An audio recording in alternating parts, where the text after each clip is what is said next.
तरफ जहां अफगान शहरियों की जबरी बेदखली का सिलसिला तेजी से जारी है, तो वहीं गैर कानूनी तौर पर अफगान शहरियों को जारी होने वाले पाकिस्तानी पासपोर्ट्स और शनाख्ती कार्ड्स को मनसूख किया जा रहा है। लेकिन इसी दौरान ये कहानी भी सामने आई है कि अफगानिस्तान के मौजूदा वजीर दाखिला सिराजुद्दीन हक्कानी को भी 5 साल पहले पाकिस्तानी पासपोर्ट जारी किया गया था और वो इसी पाकिस्तानी पासपोर्ट के साथ कतर गए थे और वहाँ उन्होंने अफगानिस्तान से अमरीका के इख्लास से मुताल्लिक मुज़ाकरात किए थे। ये कहानी दिलचस्प है,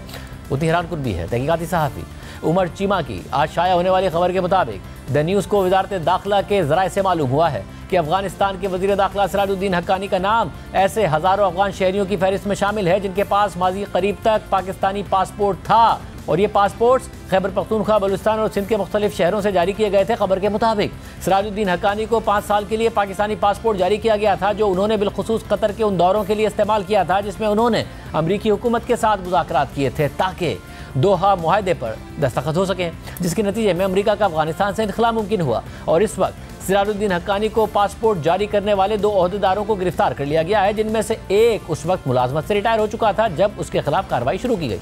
खबर के मुताबिक एक बाखबर ओहदेदार ने बताया कि अफगान शहरियों को जारी होने वाले 30 से 40 हज़ार पासपोर्ट्स ब्लॉक कर दिए गए हैं। ये कहा जा रहा है कि मुख्तलिफ शहरों में कायम पासपोर्ट ऑफिस जैसे कि ठट्टा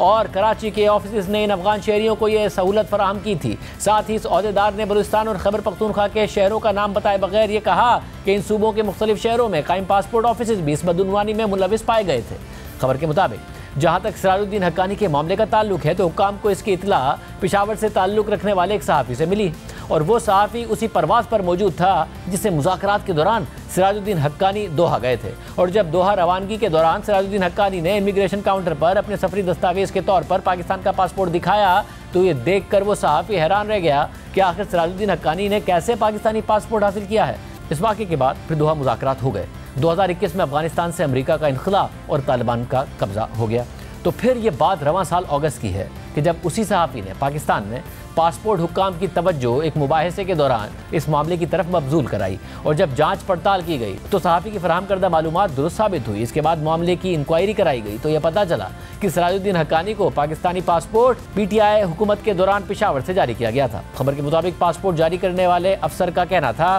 कि उससे एक शख्स ने राब्ता किया जिसने खुद को इंटेलिजेंस एजेंसी से ताल्लुक़ रखने वाला सीनियर ओहदेदार बताया था और कहा था कि सिराजुद्दीन हक्कानी के लिए सफरी दस्तावेज जारी की जाएं। जब इस फौजी अफसर की शनाख्त मालूम करने के लिए इस पासपोर्ट अफसर पर जोर डाला गया तो उसने बताया कि वो इस शख्स की असल शनाख्त से मुताल्लिक यकीनी तौर पर कुछ नहीं बता सकता क्योंकि उसने फ़ोन के ज़रिए अहकामात दिए थे। खबर के मुताबिक इसके बाद मुतल्लिका पासपोर्ट अफसर के खिलाफ महकमा जाती कार्रवाई शुरू हुई और साथ ही उस मुलाजिम के खिलाफ भी कार्रवाई का आगाज़ किया गया जिसने पासपोर्ट की प्रिंटिंग का काम किया था। और ये मालूम हुआ है कि दोनों अफराद इस वक्त जेल में हैं और मौजूदा मालूमात सऊदी अरब से मिलने वाली इंटेलिजेंस से भी मुताबिकत रखती हैं जिन्होंने इब्तिदाई तौर पर हुकूमत पाकिस्तान के साथ उन पाकिस्तानी पासपोर्ट्स के सैंपल्स शेयर किए थे जो अफगान शहरियों ने सऊदी अरब में मुलाजमत के हसूल के लिए हासिल किए थे। और हुकूमत पाकिस्तान को सऊदी अरब से भी पता चला कि ऐसे केसेस की तादाद 12,000 से ज़ायद है। खबर के मुताबिक उन अफराद के पासपोर्ट्स मनसूख कर दिए गए हैं और जिन लोगों से मुतालिक ये पता चला है कि उन्होंने जाली दस्तावेज़ात इस्तेमाल किए हैं उन्हें अफगानिस्तान डिपोर्ट कर दिया गया है। और फिर हुकूमत ने फैसला किया कि इस हवाले से जामे तहकीकात की जाएंगी